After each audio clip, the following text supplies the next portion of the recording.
Yeah. I love my HBCU. And boy, I love it, love it. I love it, love it. I love my HBCU. And man, I hope my team they won one. Yeah. I hope my team they won one. Yeah. Man, I hope my team they won one. I hope my team they won one. Yeah. I tune into the HBCU Sports Lab to see if my team won or lost. If they lost, I'm quiet as a mouse. But if they won, keep tab. I'ma do the dab, yeah. Dr. Cavil, he know what he be talking about. Mike and Charles, they know what they be talking about. They compress the analytic data with the hip hop. If you know them like I know them, they gon' tell you if your team, if they won or lost, and who the ball, who the ball. So listen to Professor, yes sir, and pay attention. This is Dr. Cavil with Inside the HBCU Sports Lab with Mike Washington, Charles Bishop, back, the boys are back in the house, back in the business, traditional way, sitting at home. Man, before I get in this introduction, let me say what's going on. I'm just gonna call you by your first name today, man. I'm so excited. Charles, how you doing? Doing well, Doc. I mean, semester's over. I feel refreshed. You look refreshed. You took off a little weight, man. Yeah, man. So you got mental weight off you? You got some mental weight? Yeah, in the gym every day, man. I'm trying to get. Well, you got time to get right. It must be nice. What's going on, Mike? Oh, I'm all good. I'm on the road again, but I'm in the house. I'm not completely relieved. I think I got a couple of late papers I got to give you. So. Yeah, I need my paper, man. I need my paper, man. Can I get my paper for the grades go in? Go ahead, tell you. Yeah, so other than that, I'm doing good, Doc. CB. Yeah. Man, it just doesn't stop. As Lonnie Shaw says, another mass shooting. I'm heartbroken and sad, and I think there's no more appropriate way to make the acknowledgement of what Lonnie Shaw said. It just, at this point, you're at a loss for words. It's just utterly ridiculous in regards to the incompetence of folks that refuse. And that's what it is. Just refuse to do anything about it. With that, let's get into this business of sports. Welcome to episode 265 of Inside the HBCU Sports Lab radio show and podcast, the show that's covering the sporting HBCU diaspora, all things HBCU sports from institutions large and small, from NAIA to the NCAA. We share insights and information on the HBCU sports culture, HBCU athletic aesthetics to facilitate the story of HBCU athletic programs in the business of HBCU sports. I'm your host, Dr. Kenyatta Cavil, along with my co-host, Mike Washington, Charles Bishop. We're filming from our home studios and sending a signal live to the KSWH 12:30 a.m. studios with the Texas Radio Hall of Famer, Ralph Cooper, multi-Hall of Fame, I should say, and beautiful home of Texas Southern University from Houston, Texas. Shout out to Ralph Cooper, always getting it done. With that being said, before we get into some of this written news, I got some news off the wire. It's hot, unofficial, obviously, and I've been told from my consultant seat that I can't let the cat out the bag, but I can give you some diffs. I'll say it this. It looks like Morgan State has gotten it right. I'll put it that way. Oh, okay. Okay. I think they've gotten it right. And I'll let everybody else kind of sit on that, see what they think about it. We'll go from there. Let me go straight to you, Charles. What's some news of the day? What's hot on your mind before we get into this swag baseball tournament? Sure thing. Well, let's take a look at it. And this is huge news that came today. Duane Ross is leaving the North Carolina A&T Track for Tennessee. So when you take a look at what he's done, the most successful era of in track and field history in North Carolina A&T has finally reached the crossroads with Duane Ross leaving, going to the University of Tennessee. The announcement was made today. He's accepted a 5-year contract that runs through 2027. So you talk about North Carolina A&T Track. It was a return to glory, a return to the yesteryear of HBCU track, and North Carolina A&T just completely dominated when you take a look at what they were able to do over the past 4 or 5 years, definitely under Duane Ross's tenure. Yeah, that is significant and big news. I thought you were maybe going to go a little more positive news before you dropped the bombshell on. He couldn't get it out.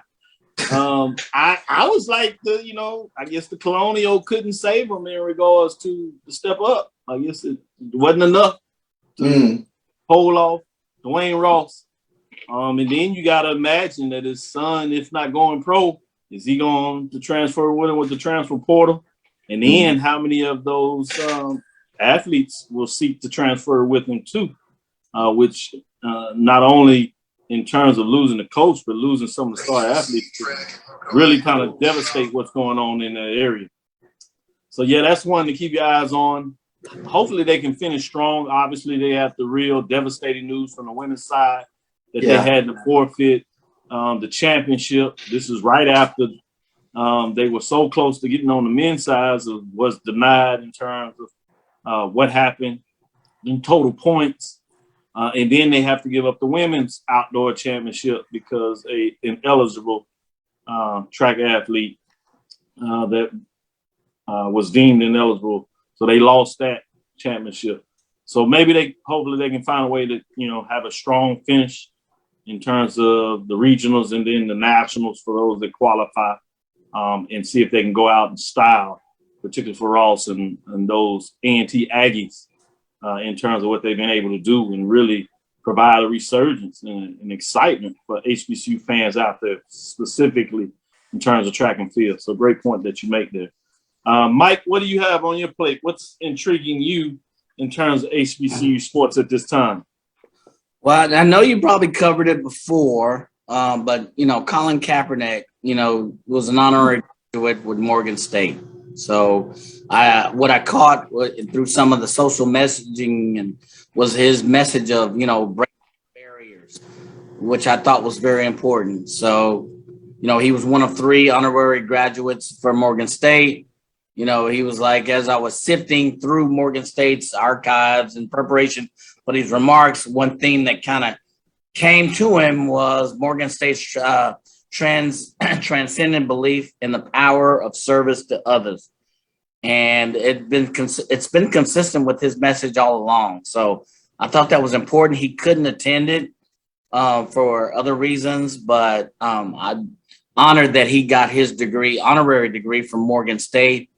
He's still a free agent, has not been in the NFL since then. He's been a social justice activist, for the last 5 or 6 years. So I'm honored that he actually was chosen by an HBCU to get an honorary degree, and he had such a positive message. So that's kind of my news of the day, at least initially. Yeah, with him being a professional athlete certainly ties into that HBCU sports culture that we talk about.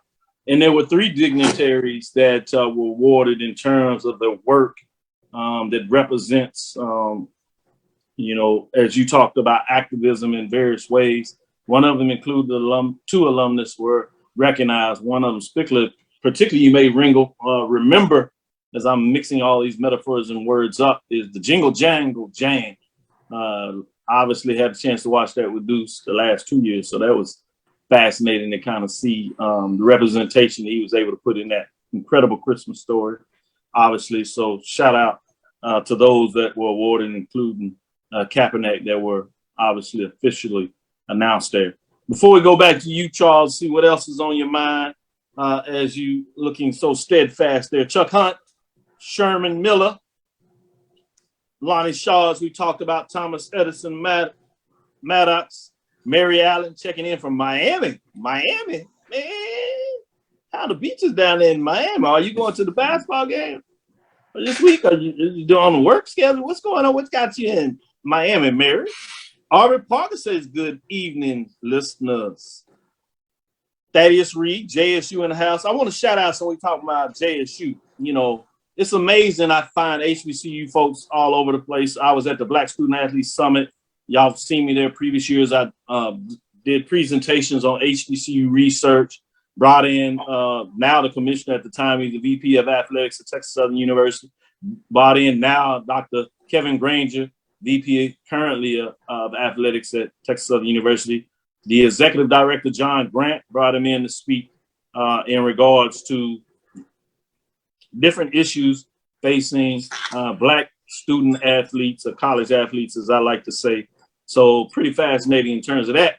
Young man came up there. Well, I guess young man, I say that respectfully, but colleague, if you would, came up and say, Dr. Cavil? I said, yes. He said, man, I love the show. Watch the pregame. I'm a JSU. I watched it all. You know, I said, I understand B. I love. So he wanted to make sure to get a shout out. He said, man, keep doing what y'all doing. Appreciate you. So that was great acknowledgement. And as I was leaving out there, I seen another JSU Rice individual over there. But he had on his license plate, Texas license plate, JSU. Make sure everybody know. It's like, oh my goodness, they everywhere. Man, they coming out the woodworks in Texas. These JSU people coming. Where they been in past years? Like, man, it's so many where of have us over these here. JSU? I just want to know where these JSU people been in past years. Man, they all over the place. I'm not hating. Let me shout out. All I'm talking about is what I'm talking about. Noel Price, good evening, Dean and professors, no doubt about it. Good evening, professor, says Chad Cooper. Who else we got? Juan C. Hill. Hey, Doc, saw Charles at the PVTSU baseball game. Yes. We'll get in a little more of the SWAC tournament baseball talk. Thaddeus Reed says prayers to all the senseless violence. Great point there. G. Boom Holly. It's so strange that minority shooter gets killed, but the white shooter in Buffalo comes out alive. Yeah, we've seen stranger things. I wish funny how that works out. Yeah, actually, it's not that funny, but it sure does work out that way. Yeah, Chuck, it does work out that way. Which says he wishes Coach Ross the best, no doubt about it. Certainly did and elevated HBCU track and field back in the limelight. LaShant Harris, who is going to the baseball tournament. I'll be there. Charles, you still planning to make it down to the baseball tournament? Oh, that's a game plan. That's a game plan. Looking that way. Over there. Yeah. Got to get you over there. John Jenkins, JSU. I see you. Craig Bayham. Edwin Dwight Morris, good evening, Dean and the professors. Who else we got in here? Looks like PVM will win another Commissioner's Cup as they lead with only baseball points left. That's true. Looking at good standings. Yeah, we said that after that track and field outdoor sweep that they put themselves in a really solid position in terms of what took place, especially in terms of how the folks that are behind Prairie View didn't place high enough in the finish to really put those points on there. Kevin Harrison. What else we got? Karen Griffin, greeting from Southern California. Carol Kellum in the house, checking us out. Appreciate y'all. Michael Knox. Great group today, and let's get back into it. Charles, what else is on your mind?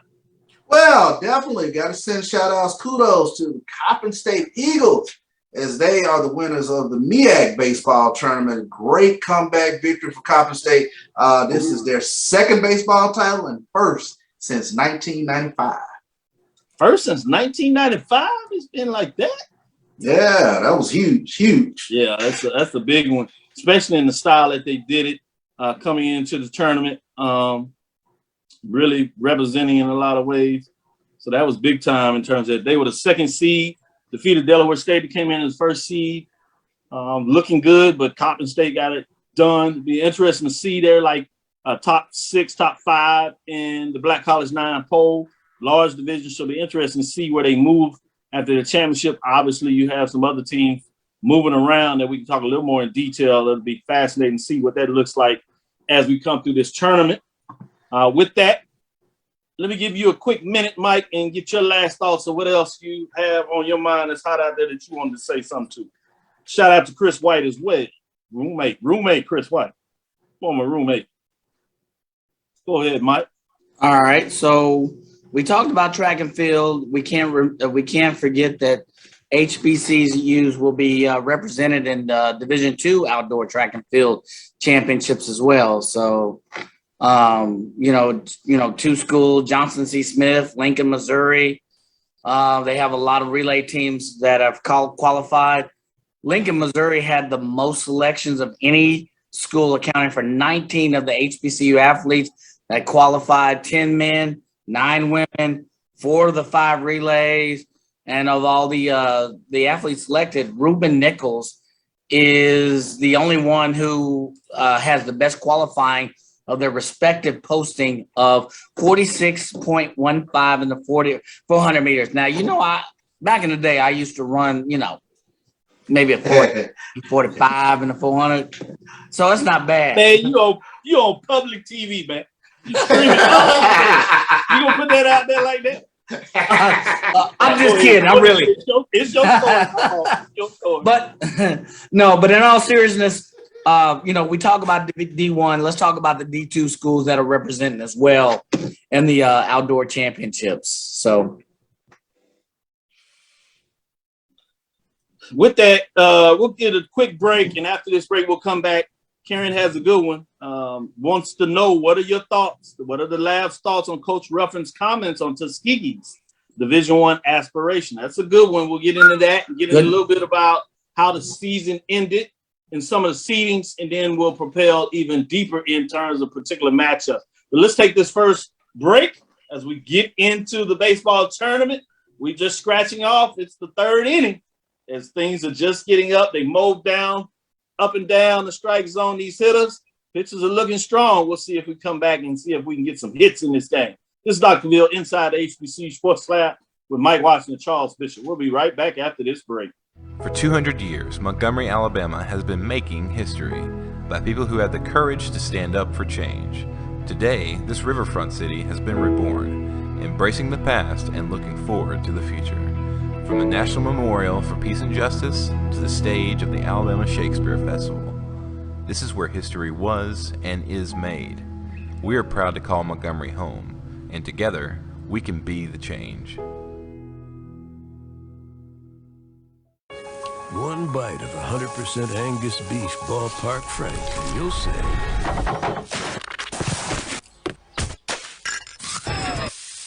hello, summer. Oh yeah, it's ballpark season. From novice to aficionado, find yourself here. High quality cigars plus personal customer service with Slow Burn. Visit our website, www.slowburnwaco.com. Slow Burn is Waco's only mobile cigar lounge featuring a meticulous curated collection of premium cigars. It's more than a mobile lounge. It's an environment and an experience rich in history, luxury, and personality. An elegant extension of any celebration occasion. It's the perfect escape and meeting place, a space where you can relax or enjoy a shared passion. Have Slow Burn plan your next big event, or before you are planning to celebrate your win over your athletic rival, you can shop our collections at www.slowburnwaco.com. But if they want to tab, I'ma do the dab, yeah. Press the analytic data with your hip hop. If you know them like I know them, they gon' tell you if your team, if they wanna lose, and who the ball. So listen to Professor, yes sir, and pay attention, cause he gon' teach us. This is Dr. Cavil with Inside HBCU Sports Lab with Mike and Charles, the professors and the dean are in the building. Let's get into it since we talking about some of that academic framework coming out of this Black Student Athlete Summit. Great presentations by a lot of folks there. Like, again, let me shout them out for the work going in. Extremely big. Morehouse folks were in the house. Prairie View obviously was in the house. Texas Southern in the house. Folks presenting some good research. And you had obviously a lot of the other universities doing what they do.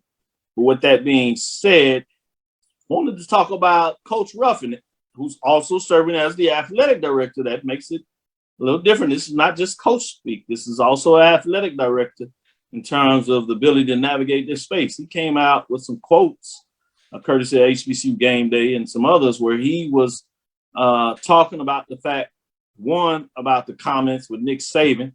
We don't necessarily have to rehash that. We did that the last show, but you're welcome if there's anything updates that you wanted, that you've seen or heard that you wanted to kind of tie back and make sure you put a final bow on that. But in his framework of his frustration and concerns, however you want to say it, in terms of what Nick Saban said, he talked about, one, that the FCS should be playing Alabama. This reminds me of the Grambling and Southern component of not playing LSU, and they played all the other FCS schools in there in the state. And while Auburn has played, Alabama has not. So some questions about playing FCS. And you're like, hey, that's intriguing, but what does that really have to do with Tuskegee? They're Division II. While you think about Division I FCS is Alabama A&M and Alabama State. Then all of a sudden, he puts one in there and kind of slides it in there. Don't get it twisted. He makes sure you understand that he didn't just say it. He said, don't get it twisted. He said, yes, that is the plan for Tuskegee, that he plans to put things together for Tuskegee to move from Division II out of the SIAC, where their current home is, to Division I at the FCS level. That obviously he could play him. He also got into some basketball talk and a little bit of his play, but he wanted to make sure they understood that they need to continue or make sure they put him on the schedule more often.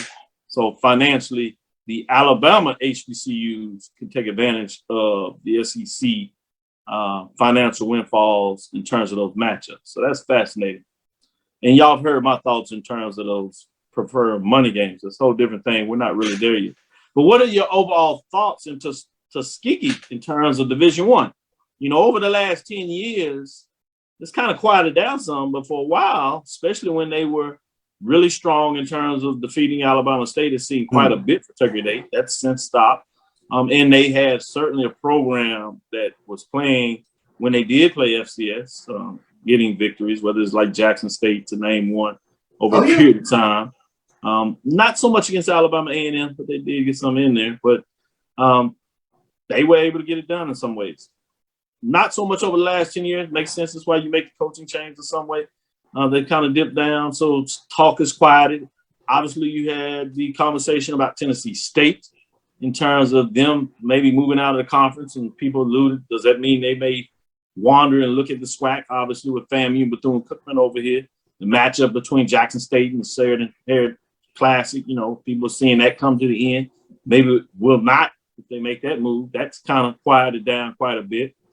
Obviously, talk about Clark Atlanta University in terms of where they are academically, and Tuskegee necessarily doesn't have that same R2 status from an academic, but there's certainly a lot of prestige in terms of how people see Tuskegee. And so that's not outside of the realm of framework either. So I say all that to make sure people get a big picture of all the different components of this. And this is the look in terms of MEAC, in terms of them scratching the itch in the surface about expansion and how does that look. Obviously that's quite a far away, but you never know. Obviously they would fit the framework of HBCU transitioning that. But what are your thoughts with all this put together? And obviously people are starting to put back in play Tennessee State, Tuskegee in terms of becoming that 13th, 14th school in the SWAC. Let me start with you, Mike. What are your thoughts that you hearing about or hearing that the athletic director, this is not fans or some streaming platform that puts out there, this is my preferred team. This is the athletic / football coach that says, yes, we have plans to go Division I FCS. Puts a different spin on it, but what are your total thoughts? Yeah. So I heard that. I didn't hear all of the comments entirety, but a couple of questions that come to mind when you talk about going to Division I. Do you have a long-term business model in the terms of athletic framework to go D1? It's, everybody wants to go on the big boy diving board until it's time to go up them stairs. There is steps associated with that. Everybody wants to be off the big boy until it's time to go up there. So to become Division I, there are certain things that attach to that from a packaging standpoint. Number one, you got to have facilities. You got to have, so much in budget. You got to, demonstrative attendance. There are a bunch of things attached. I don't want to go into details for time's sake. But there are things that attach to qualify as a Division I team. Now, you can get it. You don't have to pay those fees, because there are fees associated up front. You can roll those in. But long term, and I'm talking 3 to 5 years out, do you have the model to sustain that? Do you have the budget? Do you have the attendance?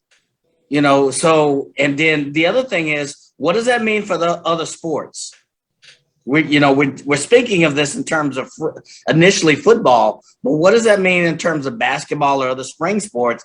Are you going to bring them in as well? I think there are a lot of other questions you have to ask. So to say it, I hope there's a model in place. I hope there's a plan in place, but I scratch my head and say, do you have the framework in place long term? You know, some programs have talked about it, you know, going to, you know, from, you know, CIAA maybe to the MEAC because of the matchups. And that sounds good on paper. But again, when you're going off the big boy diving board, there's things attached with that. So I wonder, you know, what the plan is long term. And do you have a stable enough package to do that and to support it strategically? I think those are great points, but it's always past me that people outside of like the athletic office always got 50,000 points of like, man, have you thought about this? Have you thought about this? You ain't ready. You can't do this. I'm like, Yeah. They were the athletic director told you this. I hope that the athletic director is aware of this. And I'm not saying exactly. that. So to your point, Mike, maybe he just flew out the mouth. But coming to you, Charles, with that thought process, it was the AD. Right. I mean, first and foremost, can he make it happen? Can he make it happen? I mean, I credit Coach Ruffin for calling his shot. Like, this is what we're trying to do. So, you know, if I'm a Tuskegee alum, that kind of fired me up. I'm like, okay. And they've always been sort of an intriguing school down there in terms of, you talk about athletic history is second to none. When you talk about Tuskegee football, Cleve Abbott, you talk about track, Alice Coach. I mean, it is a very intriguing piece for Tuskegee to look at, you know, bumping up, quote unquote, to, you know, the bigger division, things of that nature. But I had some Tuskegee people, you know, inbox me like, hey, we coming for y'all. This is what we wanted, you know.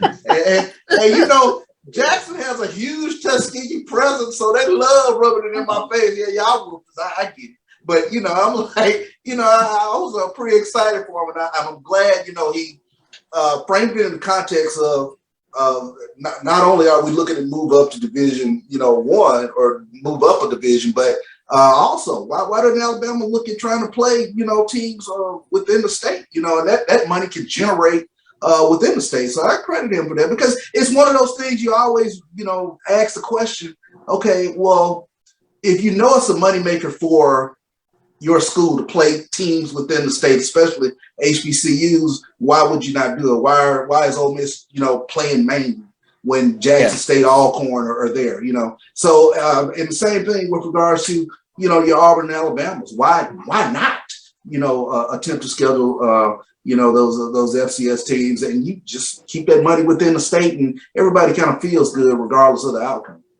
Yeah. Now this great point by both of you all, and on both sides of the issue. So I love that. But let me put you in the president of chancellors. Yeah. And then I don't want this long or not. Yeah. Yes or no, I want to answer. Tuskegee comes knocking on the door. They've done everything they need to do. You know, Charles, are you letting them in? Now, we're not guaranteed Tennessee State. This is just, you know, 13. You know, do you say they can come in, or do they have to come in with a 14? You know, how you voting, Charles? If you sit down and I say, hey, I made you a president and chancellor, how you vote?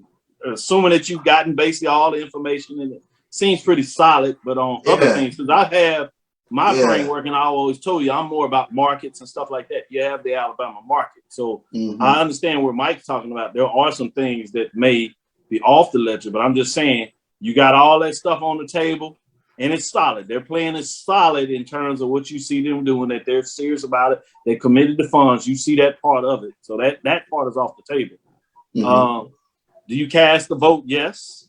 I do cast a vote. I do cast a vote yes for Tuskegee. They're an intriguing chess piece. I've always been fond of their fan base. That they're in a lot of ways rivals Alabama State, rivals Alabama A&M in terms of their fervency for their athletic team. So you know, they're an intriguing chess piece, and located within that heartbeat of the SWAC, if you will. You got Alabama A&M to the north, you got Alabama State there, Montgomery, but they fit within that geographic piece of teams that you wouldn't mind taking a trip to go watch it and play. So I kind of like Tuskegee there. I know Atlanta is the market to be in, but I do like Tuskegee as an athletic piece within whatever conference, MEAC or SWAC. Mike, yes or no? You President Chancellor, how you voting, man? No. You let him in? No. Oh man, I vote no. It takes. I love. Now. I understand you ain't got to explain. Charles, he was nice. He explained. You can explain if you want. You know. I think you explained you already based on the question you had. I wasn't going to make you explain it from that point. But I was going to say this: that it's 12 members. So according to the last bylaws update, you need 70%, which means you need 9 of the 12 members. So Tuskegee fans out there, you got 1. You need 8 more, and you got 1 no. So you got 10 more votes that you need to get 8 of them to get into the conference. Let me give a shout out to Freddie Roberts, brother Freddie Roberts. Saw him 2 weeks ago for the 56th anniversary, alpha anniversary, as we like to say, for the Eta Gamma chapter. He was out there with a lot of the younger brothers and being as sage as he always is. So shout out to him. Shout out to brother Gerald Joseph over at Alpha Eta Lambda. He's Texas Southern University, big time booster, alpha brother out there living the way in terms of many of us would like to see in terms of the alpha life. Saw him out there, always treats me right, always giving big time love. He was at the Ice Cold Spring Fest, crawfish boil, fish fry, Bayou City Events Center Pavilion. It's gotten big. And they moved it over there. COVID opened it up. I'm not sure they're going to be able to move it back to the house over there. This went well with the DJ, Zydeco band, a lot of foods, everything prepaid. So, oh man, it was nice. Mayor came through, brother Sylvester Turner, Congressman Green came through. So, you got a lot of alpha members out of that Alpha Eta Lambda. Is legendary in terms of the many brothers. Harry that helped facilitate during his presidency the Martin Luther King statue. So you had a lot of them that were in the house out there. So I got a chance to do that. Take Deuce out there. He loves to be among the brothers doing his thing, and he loves crawfish, even though it's hard to go around Deuce. I just eat fish because I got to peel all the crawfish for him. He's got to learn to peel crawfish. I can't eat crawfish because I got to peel all of them. It don't work. It ain't right. But I wanted to end on that now. Shout out. Let's get into our second half of the show. Break. We'll come back, talk about how the West and East were won, and get a little bit into these matchups in terms of the SWAC tournament. Last HBCU sporting event from a conference perspective of the season. Obviously, you have the regional from the NCAA. That's more individuals than it is conference-wise. So this is a lost conference event before we close out the year, and you get, obviously, all sports awardees. So we'll keep doing it. Stick with us. We'll be right back after this break. Getting into the 5th inning. It's starting to look interesting. Charles, you got a man on third. What you going to do, Coach? Hey, I'm playing small ball. We put him in. It's going to be fun. Stick with me right back after this break. We'll get to see some of those second and third guesses and Birmingham at the SWAC baseball tournament. It's always fun, but it just taking up a level because the 8 teams in this tournament are solid. I can really say anyone can win it. Certainly the top 3 teams in each division. It's going to be fascinating, some matchups as we get into it. We'll talk a little bit more on the other side. Q Time is our classic Atlanta soul food restaurant located in the historic West End. Q Time Soul Food is a family business started by Fred and Christine Crenshaw. Come on in, relax, and sink your chops into our tantalizing, mouth-watering, distinctive soul food with a twist, the Q Time way. 1120 Ralph David Abernathy Boulevard, or call your order in at 404-758-2881. Do you miss your mama's cooking? Then come on down to Q Time, an Urban Passport member. It's never too early to plant the seed, to share the tradition, and instill a sense of pride in your HBCU with your little ones. HBCU Pride and Joy Children's Boutique helps you share your school spirit with a wide selection of adorable kids apparel and accessories officially licensed from your favorite HBCU. Visit hbcupridejoy.com and follow us on all social media at HBCU Pride Joy on Facebook and Twitter.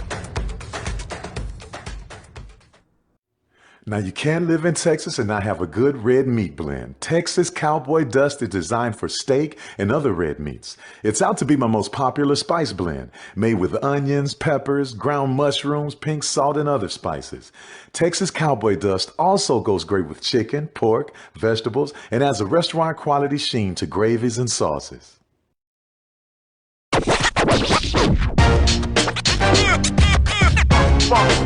It's like a loot machine. All around town, people trying to get down. Vanilla smoked sea salt seasoning is for seafood. The tarragon and fennel bring out the natural sweetness in seafood. I also use it in rice dishes, on yams, asparagus, blueberry pancakes, and believe it or not, chocolate chip cookies. Vanilla smoked sea salt adds a salty and savory component to sweet dishes that create a symphony for the tongue. Oh, that spin class was brutal. Well, you can try using the Buick's massaging seat. Ooh, yeah, that's nice. Can I use Apple CarPlay to put some music on? Sure, it's wireless. Pick something we all like. Okay, hold on. What's your Buick's Wi-Fi password? Buick Envision 2021. Oh, you should pick something stronger. That's really predictable. That's a really tight spot. Don't worry, I used to hate parallel parking. Me too. Hey. Really outdid yourself. Yes, we did. The all-new Buick Envision, an SUV built around you, all of you. Are you press the analytic data with your hip hop? If you know them like I know them, they gon' tell you if your team, if they wanna love, and who the ball. So listen to Professor, yes sir, and pay attention, cause he gon' teach us. Shout out to brother Wendell Davis, man. All the Alpha Eta Gamma alphas out here and Eta Gamma brothers showing me much love today. I like it, man. They're showing us some love. I see it indeed, as they say. As we get in here, Stephen Gaither from HBCUGameday is joining us, providing it as he do. Akari Arnold, Michael Road Dog Reed, Devon Nicholson, all jumping in here and checking us out. Appreciate you. Let's get into it. Alabama State gets it done. First year of the expanded conference. I think this is a statement. I don't think we always give the appropriate love for winning divisions. And I hope we see that, we talked about the breakdown, the NBA, and the homage that they played to the divisions in terms of how they named it after some HBCU alumni. And you see that, obviously, you talked about championship awards for each conference with the legendary framework of how they did that in terms of those battles that went down between Magic Johnson, Larry Bird of the Lakers, Los Angeles Lakers, and Boston Celtics. So I really wanted to talk a little bit about the divisional titles before we get really into some of these matchups. You had Alabama State that has come into a much stronger Eastern Division, and it played out that way. They had to play it all the way through. You had 3 different leaders at the top of the divisions at different times this year in the Eastern Division, which to me says something. I've seen in the past where you might have had 2, but after like the 3rd week, you pretty much had a team that's going to be solid. You might have had some big matchups between 1 and 2 that closed up the race, but you literally had 3 teams that sat at the top of the division at one time or another this year, and everybody was right in that mix going it down to the last matchup. And even with them winning 2 where they clinched the division, they lost the 3rd game to Alabama A&M, the rivalry matchup that didn't sit down and close out for their seniors in the right way. I thought that was big when you looked at that. Obviously, that series between Bethune-Cookman and FAMU. Bethune-Cookman took the first 2 that set them up in good fashion, but FAMU got the last one. And ultimately, we'll talk about how big that was, the fact they got the last one, or it looks like it, because they end up getting the 2nd seed over Bethune-Cookman because they had the same record, but over the year, they finished 4-2 against Bethune-Cookman in terms of getting that tiebreaker, is my understanding of how that played out. So that was big in terms of the Eastern Division. And obviously Jackson State, with some of the injuries, both pitching, hitting, They fought their way through the season. They were at the bottom of the conference going into that Mississippi Valley series where you were questioning about, how mighty have how much fallen of the mighty may have fallen, I should say, in regards to what they did last year, giving them full credit for that. Came back, but they fought their way and was solidly in that 4th seed to make sure they did it, and made a statement in terms of what they did against Valley in the Classic down there to close out the season. So let's start right there with the East. We'll come back and give some updates on the West because it was just as interesting, if not more. But what are your thoughts in terms of Alabama State clinching the divisional title? Let's kind of stick right there before we again get into the tournament. But what were your thoughts in terms of what they did over the long haul of the season for Alabama State? Let me stick right there with you, Charles, in terms of what you thought about the Hornets getting it done this year. You take your hat off to the Hornets when you talk about Florida A&M and Bethune-Cookman coming into the conference, coming into the SWAC East, and for Alabama State to kind of continue this good baseball that they've been playing over the past, 10, 15 years or so. That's a huge statement. I mean, both of these programs, Bethune-Cookman and Florida A&M, are formidable programs. Jackson State, definitely one of the better programs in the SWAC. But for Alabama State to continue to play good, solid baseball, 4th in the conference in batting, right up there in terms of pitching, number 1, if I'm not mistaken, or number 2, I should say. Right up there at the top 3. I always take a look at fielding percentage because I think that's huge going into the tournament, is how our team's playing defensively. So they're just a solid, good baseball program. You take your hats off to them for everything that they accomplished, especially with the 2 newcomers, formidable baseball programs coming into the conference. To you, Mike, let me get your thoughts on Alabama State. I wanted to say this. Remember, FAMU swept Alabama State and took over the first place. It was the following week where FAMU went to Jackson to give you some updates that we talked about Jackson sitting in the 4th seed that unseated them, and then Alabama State proceeded to do what they had to do the rest of the season. But just give you some indication of just how overall the total season was, because it was just a couple of weeks ago, we were looking at FAMU and talking about how hot they were. So what are your thoughts in terms of the Hornets about them being able to grab hold of that Eastern Division like they did and settle out at the top at the end of the season over 12 weeks of solid, 10 weeks, of solid baseball? Not surprised, but with a question mark. In previous years, Alabama State has been the tops. They've had the top pitching squad. They've led the league in ERA. And I went back in a couple of years, and CB was right. They're number 2 in the league in team ERA, earned run average, 5.21. In years past, they've had 3, 3.5, 4.2, lower ERAs. They've been able to do it with the higher ERA. And you ask, how have they been able to do it? Well, with fielding percentage. They're efficient in the field at getting those crucial outs, as CB alluded to. So kudos to them because they bring in some heavy batters in FAMU and Bethune, who are in the top 5 in batting average. So, kudos to Alabama State for being able to adjust to the newcomers to the East. The question I have is, you have Jackson State and FAMU was a heavy hitter going toward the end of the season until they went up against a heavy hitting Jackson State. So my question is, the question mark I brought up at the beginning of the statement is, how will they fare going into the conference tournament with those heavy hitters? Because you've got some teams that are going in that are hitting really well. But hats off to Alabama State for being able to adjust. You got new teams in. They still been able to do it. They haven't had the pitching depth, to me, at least looking in and looking at the data and looking at a couple of games that they've had in the past. So they go in as the number 1 seed, but how will they fare when you have teams that are coming in that are red hot? Great points made.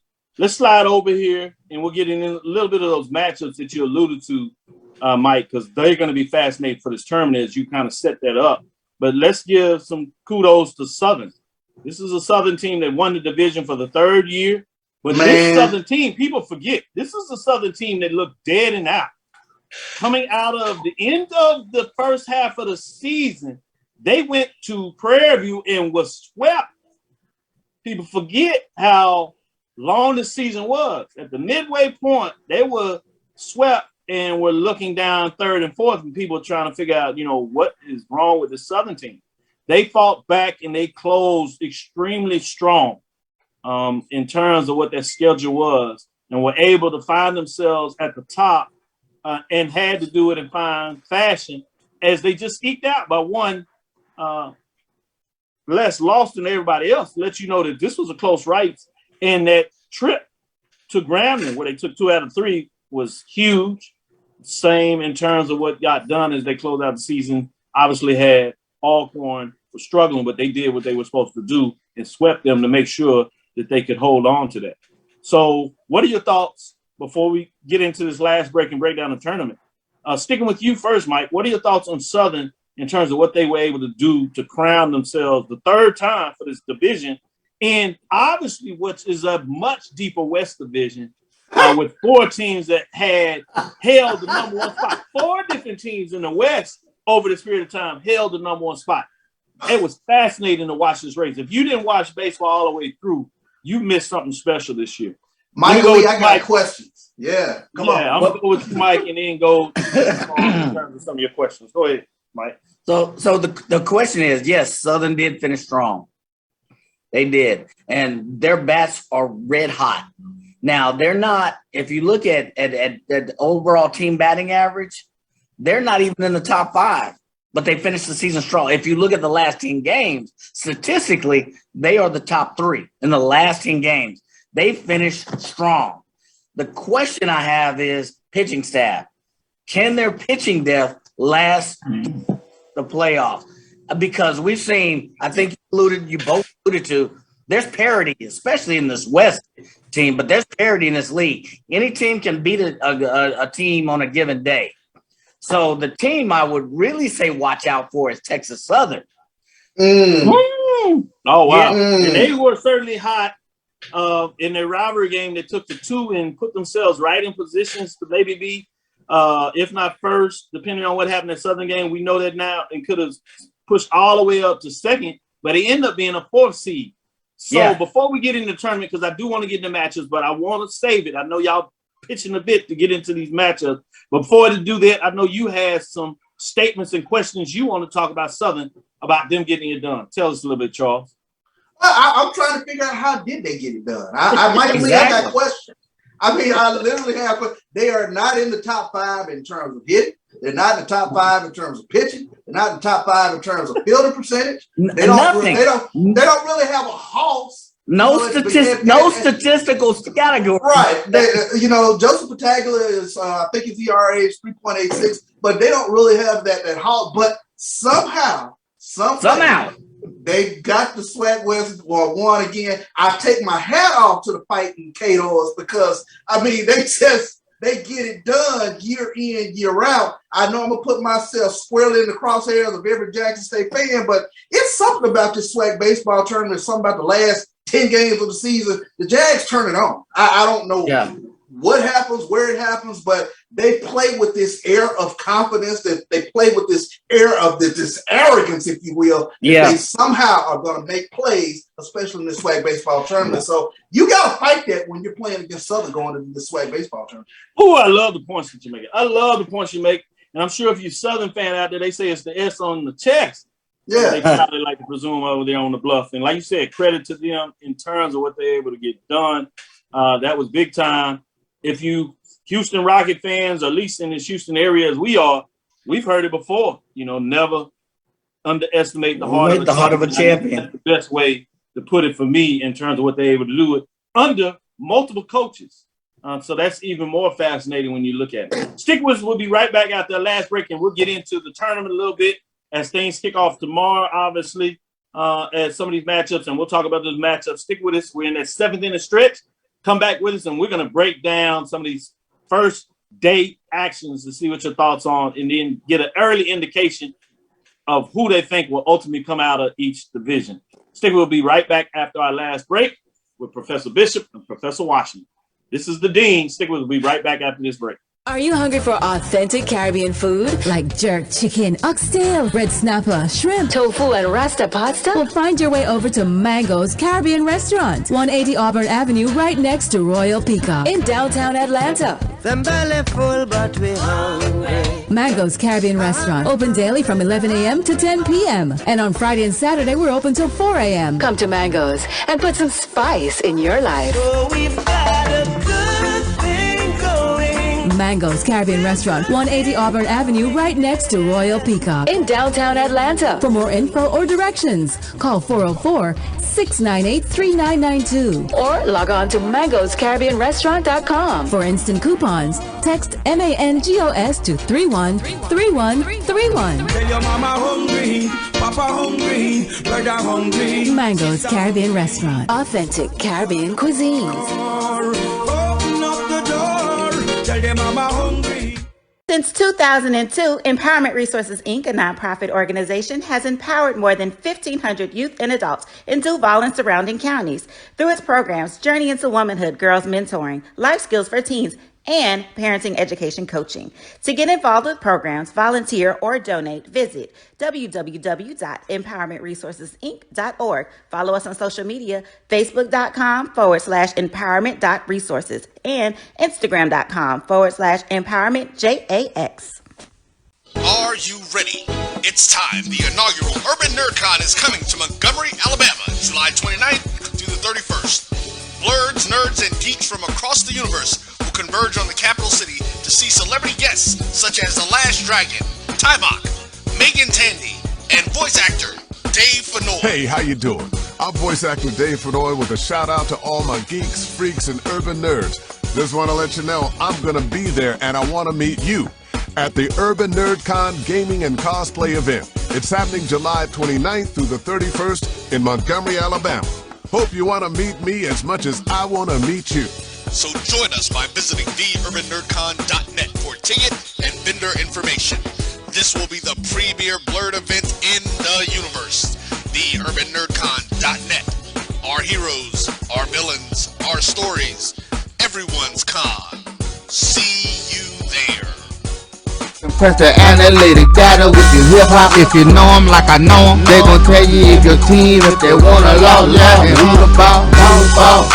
So listen to Professor, yes sir, and pay attention. This is Dr. Bill with Inside the HBCU Sports Lab with Mike Washington, Charles Bishop, coming out of the 7-inning stretch. We're in the 9th inning and it's getting good, man. We got coming down to the stretch. Got to run on first and second and just one out. It's getting tight, man. We're going to see. You're going to have some decisions to make. Just like we're going to have some decisions for these guys to make, I'm going to add the lab listeners. Who's coming out of the brackets? And then I want to know who you're going to crown. I'm going to ask y'all last, but I'm going to ask the lab listeners, put it in there so we can kind of get a hint to see where you're going. Bracket A has the 2-3 matchup with FAMU, Prairie View, 1-4 versus Southern and Jackson State. That's bracket A. Who's coming out of bracket A? Bracket B features number 2 Grambling State versus number 3 Bethune-Cookman, number 1 Alabama State versus number 4 Texas Southern, and I'll get the East to West matchups as we get into each game in terms of game day. But before I lab listeners again, I want y'all to tell me who's coming out of bracket A, who's coming out of bracket B. Again, in bracket A is FAMU, Prairie View, Southern, and Jackson State. Bracket B features Grambling State, Bethune-Cookman, Alabama State, and Texas Southern. Ooh, man, I love the depth of this baseball tournament. If you can't get sided with that, that's on you. I ain't got nothing to say with. But back to you all. Starting with you, Charles, since I left out with you, I want to know. Game 1 features the East number 2 FAMU versus the West number 3 Prairie View. That's a 9 o'clock game, so they got to get up early. I seen them on Twitter talking about they busting up. FAMU got in there on Monday. Prairie View left today. So it's going to be fascinating as they get prepared and settle down in Birmingham for that first matchup. And then you got game 2, which is West number 2 Grambling State against East number 3 Bethune-Cookman. Let's set it up. Let's go with those two matchups first. Charles, what are your thoughts in terms of those matchups?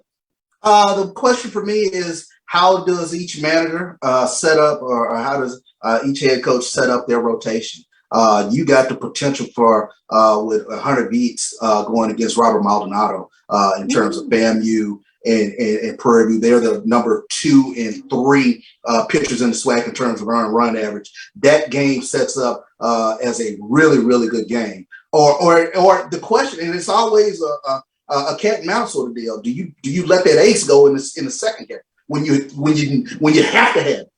So that's going to be a really intriguing matchup in terms of FAMU and Prairie View. I had an opportunity to call a game between Texas Southern Prairie View this past weekend. When Prairie View hits the ball, they're a scary team to deal with. So you might want to go with the ace versus this team that can really pop a baseball. Good points. Same question to you, Mike. Game 1 and 2, 9 o'clock, then 12 noon on Wednesday. All these games are featured on the SWAC digital network, so you can catch them up. I'm really fascinated. FAMU finds a way in the tournaments, on the men's side at least, to run into their other ag institution. In basketball, it was Alabama A&M. Now in baseball, it's Prairie View A&M. Going to you, Mike, what are your thoughts about this FAMU Prairie View and Grambling Bethune-Cookman? What are your thoughts? So I wonder with the Prairie View game, do they bring out, as CBU, do they bring out Maldonado or they bring out Fox? How do they set it up? And then, because you got 2 of the top pitchers in the top 10. And then, for FAMU, who do they bring out? Do they bring out Vitz? This is game 1. Do you bring out your aces in that game? And then the second piece to me, which is more important, is Johnson going to really hit the ball like he's doing? He's leading hitting. Is he going to hit? Is he going to be that beast monster that we've seen, throughout the season? And then, you got a couple others, with Prairie View, but are their bats going to be cracking like we've seen in the before? Prairie View has a couple of aces, but can they sustain that, with the pitching as well in game 1? So that's going to be key. Great point, Mike. Great points as you talk about that. And for folks that have followed baseball in the SWAC for a while, really understand this. You've seen people seek that number 1 seed because they would come and play the 4th seed in the opposite division. And if we're told, we understand over the years, the 4th seed was fighting to get in the tournament with the 5th seed, and the teams weren't very solid. Let's just call it what it is.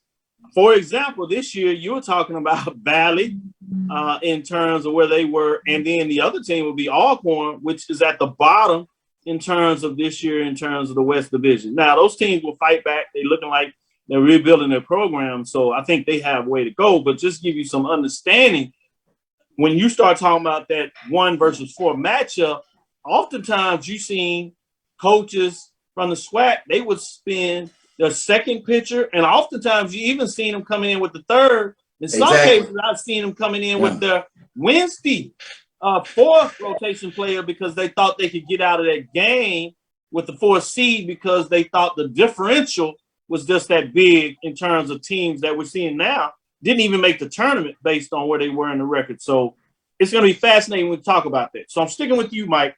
And I know Charles loves this first round matchup for various reasons. Game 3 is number 1 in the West, Southern versus number 4 in the East, Jackson State. Based on what happened last year, based on what we know everything about this rival, you can throw those seeds out. And we already told you it was close anyway. Yeah. This is crazy for a first round 3 o'clock matchup, man. If you don't love some SWAC baseball and don't have your eyes on the SWAC digital network, if you're not in Birmingham, I don't have nothing to say about it. That's your fault. You missing out. That's on you. Then you got the 4 matchup, which is Alabama State, the number 1 seed against number 4 Texas Southern. Oh, my goodness. You talking about some classic matchups in terms of just solid coaches that have been in the battle. Michael Robinson always has his team playing well. Omar is no slouch in his own right in the tournament. I don't care what is going on. And you know he's going to have some hunger for those players for what happened to him last year. Mike, before I get to you, Charles, so you can wrap it up in a lot of ways. Mike, what are your thoughts on game 3 and 4? I mean, it starts off hot and in the morning, but my goodness, the afternoon section, if they can't make no money off that, I don't know what to tell you. I'll tell you what. Let me start the backwards. that Alabama State versus Texas Southern. Oh, you know what? That may be a potential upset. Yeah. And here's why I say that. You got the number one hitting team coming into the conference. You've got Alabama State, who is not the traditional pitching powerhouse that we've seen them. Yes, they did get the number one seed, but I think Texas Southern is coming in here red hot. And man, is it Tyler Claiborne? That kid is batting all right. Gaines from Texas Southern, was it Jonathan Gaines? Yeah. Gaines? Yeah. If those bats get cracking like they have been the last 10 games for Texas Southern, depending on who Alabama State puts on the mound, it may be a long day. 1 versus 4 does not tell me anything. Texas Southern is a hot team coming in. It will be a tough match, guaranteed. And then now you're talking about the Southern game, that you can throw everything out the window. That is that's a grudge match. That is, I'm serious. I don't care what batting average, whatever. That's a grudge match. Seriously. I don't know who's gonna win that one. I really don't. That's fair. All my data points go out the window. Charles will give us some insight in just how much that matchup means between those two institutions. And just fans of the SWAC, they understand what goes down when those two teams see each other. Yeah, I mean, it is what it is. Jackson State and Southern, I've said it before, I don't care if it's tiddlywinks. They go at each other's throats. I mean, that was a heartbreaker last year. I don't know if I'm still over from Southern beating Jackson State in the tournament last year. But because that was a tough one. Jackson State is going to come into this tournament with that chip on their shoulder from what happened to them last year. You touched on it. Texas Southern, Alabama State. Let me tell you something. Watching Texas Southern, they are the most dangerous team to me. They've stolen 220 bases. Yes. I'm going to say that they've stolen 220. They are the most aggressive team on the base pass. They are never not ready to run. I watched Michael Robinson this past weekend with a 6-run lead, still stealing bases. And they just stay on the attack. They put a lot of pressure on you from a defensive standpoint, which is why I come back and say this SWAC baseball tournament comes down to who is making fundamental plays, who is making the easy out, who is not throwing in behind runners. My huge pet peeve: stop throwing in behind runners. That is going to be huge for this tournament. And like I said, they are from an attack standpoint. Once they get on base, your catcher just better be ready. Your infielders need to be ready because they're going to have constant motion. They're going to have people moving. They're going to be hitting some runs. They play a very aggressive style of baseball that I think plays right into the hands of a baseball tournament. And they attack at the plate. Not only do they have the high batting average, they have the high slugging percentage. So you attack batting average, slugging percentage, and aggressive base running, that's an offensive juggernaut. I don't care where they're seated. You don't want to play that team if they're hot going into playoff. That kind of team. I'm sorry. So I don't care if they're number 4 seed. It may be a long day for Alabama State if all wheels are turning. That being said, they keep their head when all about them are losing theirs. They're the best fielder team in the SWAC. Exactly. Yes, I see it. I might get an idea where you're going with this. Time is of the essence as we get ready to close, going over just a little bit. But who do you come out, Charles, coming out of the bracket A? FAMU versus Prairie View, Southern versus Jackson. Ultimately, it's going to mix all up. Who do you see coming out of bracket A? Bracket A is going to be tough. I like the way Jackson State is playing baseball down the stretch. That sweep over FAMU was huge to me. So to me, if Jackson State can get past Southern, I think there's sort of maybe a mental edge. Just like I said, the past few games, the past 2 weeks, I think are huge going into the tournament. Good point. So you got Jackson coming out of bracket A. Bracket B is Grambling, Bethune-Cookman, Alabama State, and Texas Southern. Who do you got coming out of bracket B? Whew. I've talked up Texas Southern. I'll go with Texas Southern. So you got Jackson State, Texas Southern coming in the championship game. Go to you, Mike. Coming out of bracket B, let's stay down there. Grambling State, Bethune-Cookman, Alabama State, and Texas Southern. Who you got coming out of bracket B? I like what I see with Texas Southern. I'm gonna go with Texas Southern. Coming out of bracket A, you got FAMU, Prairie View, Southern, and Jackson State. With that being said, who you got coming out of bracket A? Whew, good Lord. I need to drink some on that one. I'm gonna go with the winner of the Southern Jackson State, and I'm gonna actually go Southern coming out. They have whatever. That's interesting. So we got a Jackson State, Texas Southern. We got a Southern Texas Southern for a championship matchup. I'm gonna hold on to it and tease it out a little bit. Let's get it played and see if your thoughts change on Thursday. We'll ask you again who's coming out of the bracket based on the first day of games. We'll get half of the games on Thursday before we come on. So that may change things up a little bit. We can get into what is going on with the matchup. Then I'll ask you who's going to play for the championship. So I'm not going to ask you now. I'm going to let the lab listeners do it. We'll come back, and you can answer it yourself and tell me after the fact in terms of who you have winning it. Do you stick with that and how things change? That'll do it for us. Great information, guys. Glad you brought it for everybody in terms of what's going on in SWAC baseball. For those that don't know how serious the SWAC takes baseball, I think you've been informed. Thank you for listening to Inside the HBCU Sports Lab. Make sure you share our podcast with your friends and colleagues. I am Dr. Kenyatta Cavil, the Dean of HBCU Sports, coming from inside the lab in the College of HBCU Sports. Mike Washington and Charles Bishop. Again, we thank you for listening to Dr. Cavill's Inside the HBCU Sports Lab with Mike Washington and Charles Bishop every Tuesday and Thursday right here at 6 o'clock. We'll be in here Thursday. I'll be on the road. Short flight. We'll try to get it to you, so stick with us. We'll find out what we're doing. We're working on to see if we can get Charles down there to give you some play-by-play. So stick with him. We'll give you an update. We can make that work because if you heard what he did at Texas Southern for that Prairie View matchup, you'd see why we want to have him on the mic for this game. We'll see if we can make that work. If not, we'll certainly will give you much love on Thursday. Thank you for all the lab listeners for bringing it hot and heavy. Great show. You all brought the energy. With that, from follow me, Dr. Kenyatta Cavil, DRKENYATTACAVIL. It's DRKENYATTACAVIL on Twitter, Facebook, and Instagram. Inside the HBCU Sports Lab 1 is Facebook. Inside the HBCU Sports Lab on YouTube and Facebook. Inside the HBCU Sports Lab 1 on Twitter. Follow us, a lot of conversation going over, a lot of updates. We'll give it to you. Dream big, continue to move forward. We will talk with you soon. Charles. Of course. Mike. Lecture. Dismissed.